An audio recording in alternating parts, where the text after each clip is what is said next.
everyone at hashtag B1LessNews and hashtag CDC Whistleblower Tat Tips 112. It is 2 days after our phenomenally amazing, successful rally that we had. But first, I want to get out of my Facebook page, so I'm going to huge shout out to Kelly Fincher, who is also on Twitter. She was our shout out yesterday for what she did on Twitter. Today, our shout out is to her for taking our request from yesterday, which was to take the tinyurl.com/SB277health hearing and dissect it down. I'm going to try to go slow enough that you can actually see these timestamps that we will be tweeting this out as soon as possible. But she timestamped the whole darn thing like we requested. She's a rock star. We love you, love you, love you. Okay, now let's get out of Facebook. Now let's go to Twitter. I'm here with @Tanner's Dad, who's just, my buddy in crime here. And can you say hi, Tim, and can you tell him how you said to me that I made you cry, or that this made you cry? This Animoto video of the rally and meeting just, it just, again, brings a human face to our story and what we've been doing for months and months and years. It culminates in this piece where it changes from black and white to color, and to me it's like so many people are walking past injured children. If you watch it, like when it turns colors, that's what we should be seeing. And again, the emperor has no clothes on, and that whole thing really comes out in this video, and it was a fantastic job. And I would this is another one of those tools, Animoto.com, that when a few of us started using it originally, we didn't even pay to have the watermark removed because you don't have to. They're just as powerful with the watermark. So you can go to Animoto.com. You can get onto their website. It's super easy to sign up with an email and a password. You go to any one of their templates that you like. You go to hashtag CDC Whistleblower and hashtag B1Less on Google. You pull images that resonate with you. You dump the images into the Animoto template. You press watch preview and be prepared to be amazed. You could choose different themes. You could do one that's who you're going to test. You could do one that's whooping cough, measles. There's thousands of visuals that we have found out there that are readily available on Twitter and on Google using the hashtag CDC Whistleblower and hashtag B1Less. And oftentimes, if you put the topic in there as well, like whooping cough or measles or test or shedding, you'll find a set of these memes that you could simply put in an Animoto, hit generate, and it's going to give you a link to a beautiful Animoto that you can create in about 20 minutes. So I would love for some people to start doing that. But let's just play this one really quick. Ready? Let's go.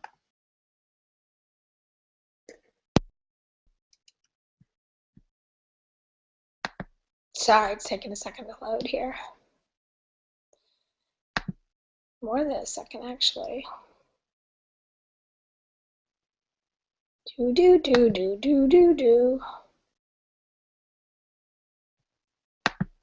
Maybe we just have to play in a different program. Sorry about that. Here we go.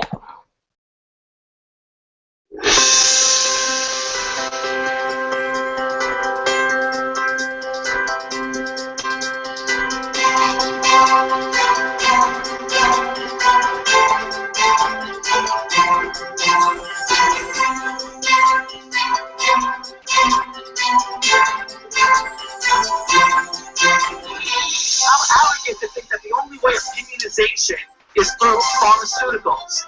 What about healthy living? What about fully functioning nerve systems? What about exercise?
Okay, Tim, come back wherever you are.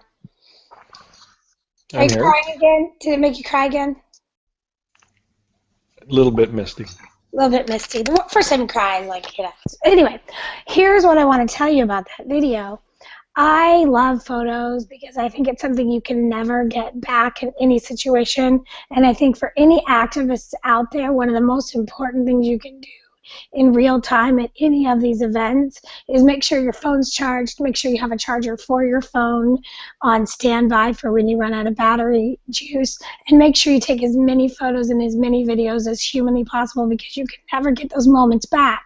Once you have that available, there's hundreds of different tools that we can use with Twitter and Facebook to get it out there.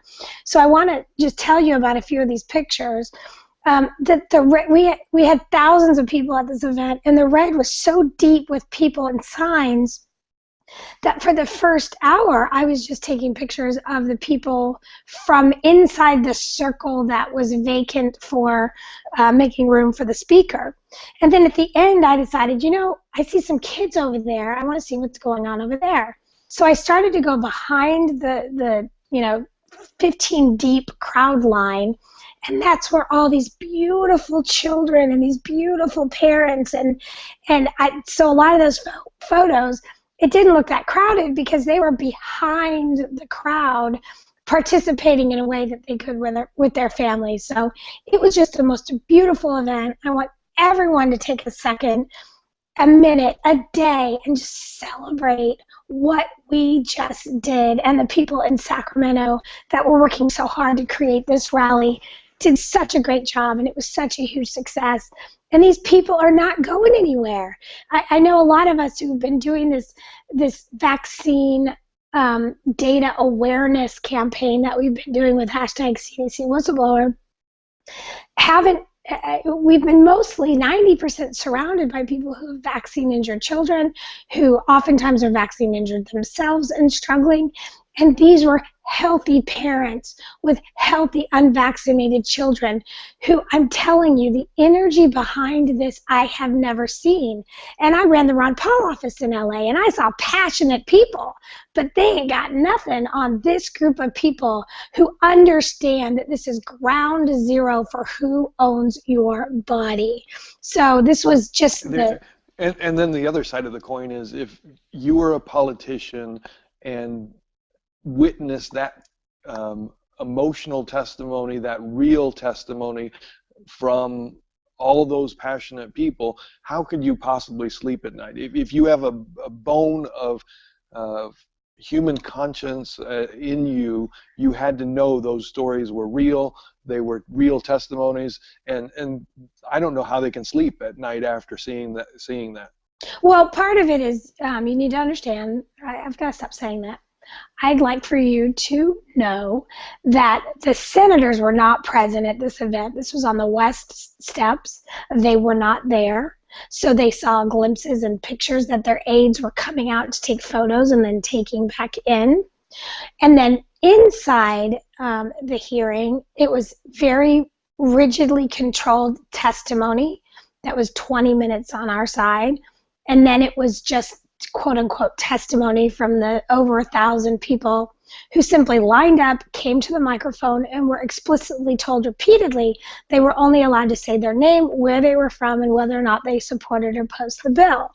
So what you see at this event was not the same experience that these senators have.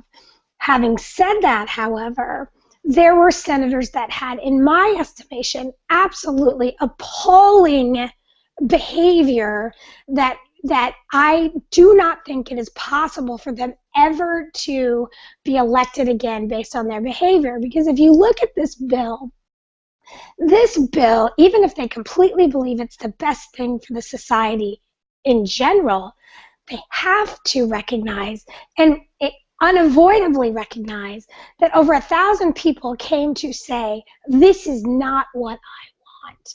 So, and they've never ever had that happen in Sacramento. We've never had a bill that has garnered this much opposition ever. That's what a lot of the media people were telling us, and some of the aides were telling us, is this has never happened. This is unprecedented. So based on that alone, having over 1,000 people line up at the microphone and wait all day with their children to testify, you should at least be humble about it. You should at least be gracious about it. You should at least say, as much as I think this is what's best for the state, I have to tell you how hard this is, because I know that it's completely the opposite of what you want, and I feel for you.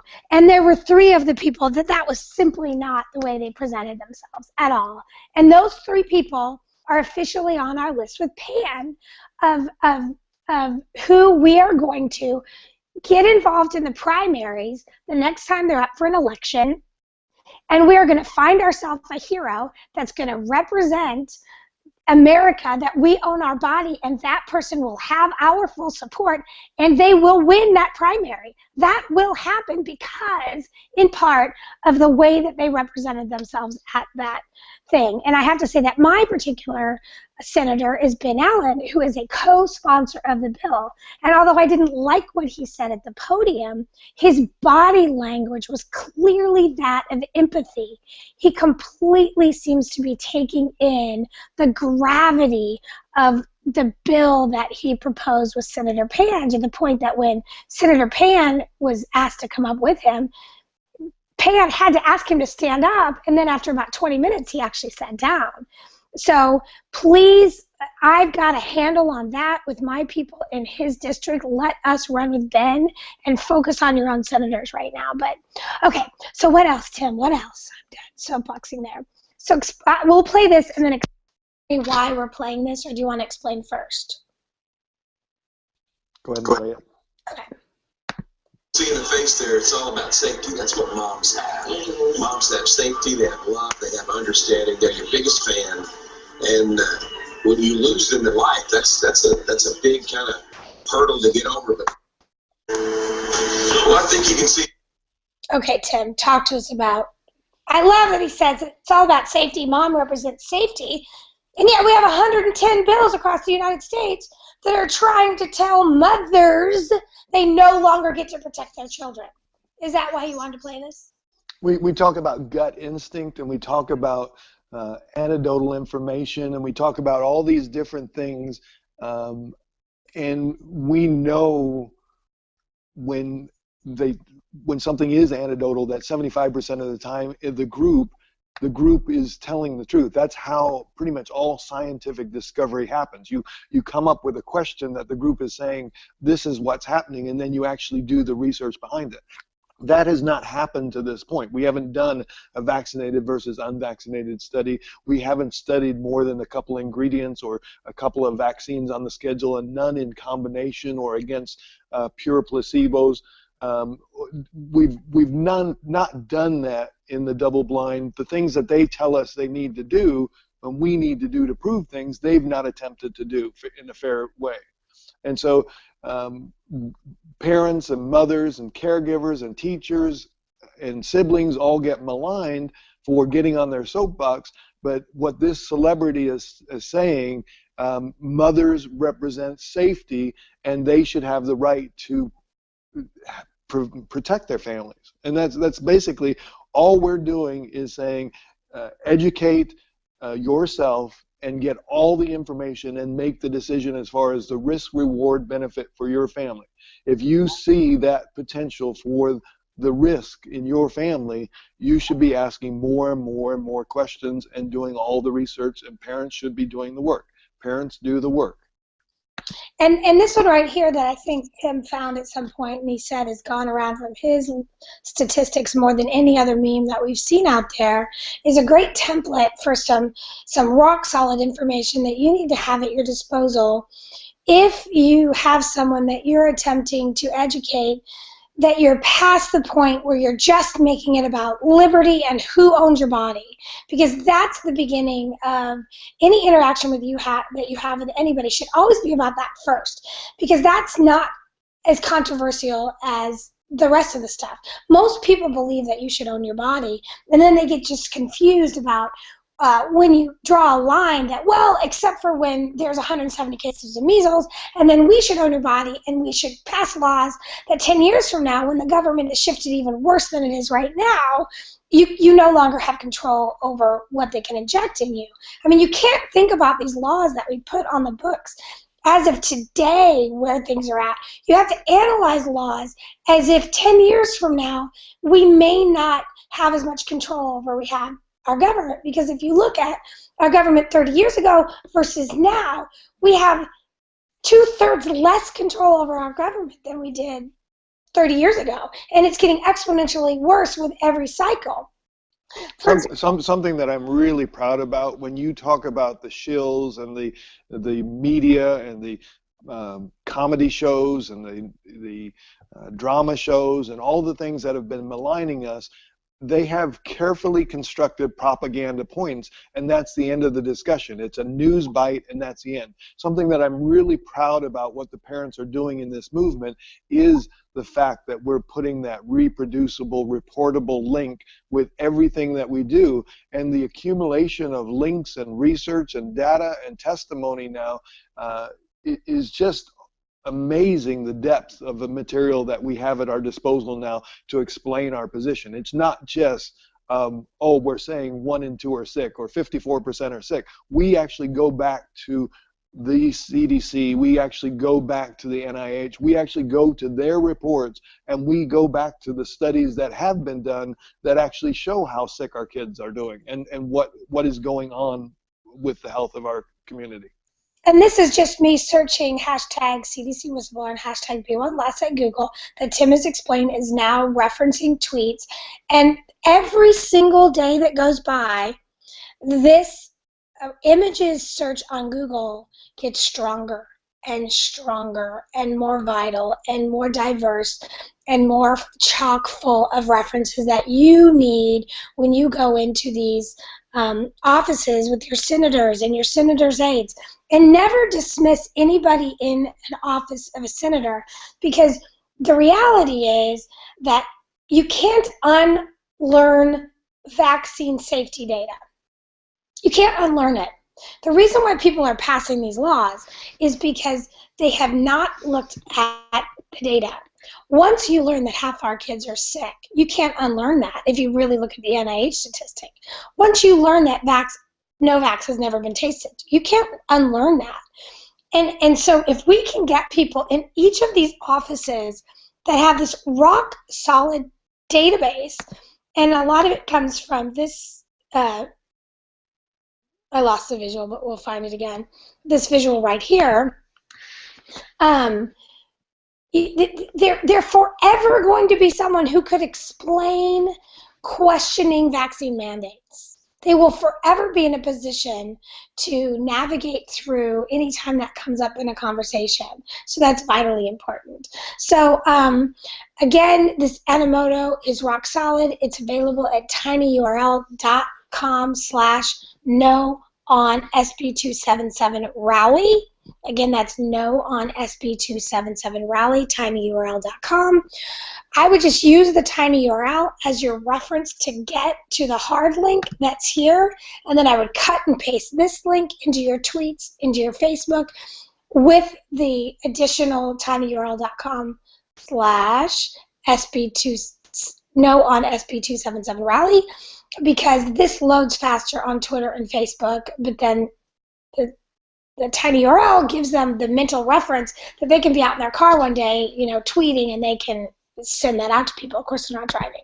So tons to do here. Celebrate, celebrate, celebrate. Now we have the 15th in California for SB 277, which is 9 in the morning. So there's people going up the night before and staying in hotels to be there. We're not expecting as big of a crowd, and we're not expecting a rally because it's 9 in the morning.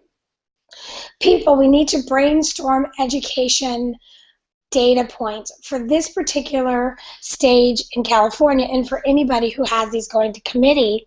The education department is the department that will feel 90% of the logistical things associated with these bills. They're not only the ones that lose revenue from kids that leave the schools, they're the ones who lose revenue when they have added special needs kids that are vaccine injured, but more importantly in their eyes is they have to do the logistics. How many emails go out to these parents to notify them that the rules have changed? Do they send them a notarized mail? Do they knock on their door 10 days before school starts to tell them? Is a 17-year-old completely unvaccinated going to be able to show up to their senior year of high school and not be fully vaccinated? If not, then how do they catch up? Does the doctor do it? Which doctor will do it and not assume a liability? Does someone else pay for it? Does the state pay for it? Does the insurance pay for it? These are all questions that the education department will be ground zero for, and we should be able to make them appreciate that to the point where they at least defer this bill until it is changed more. Anything else, Tim? Timothy? Oh, we needed Subpoena Thompson. I'm still getting the name of that person. Subpoena Thompson. I think we might have lost Tim. And this is also Kelly Fincher. All of these, she took pictures of all the people testifying and put them in a photos page. So rock solid. Keep up the great work. Again, hashtag CDC whistleblower. If you're in California, hashtag SB277. If you're not in California, go to the ones that you like this one. Your state isn't, you could just dub over that.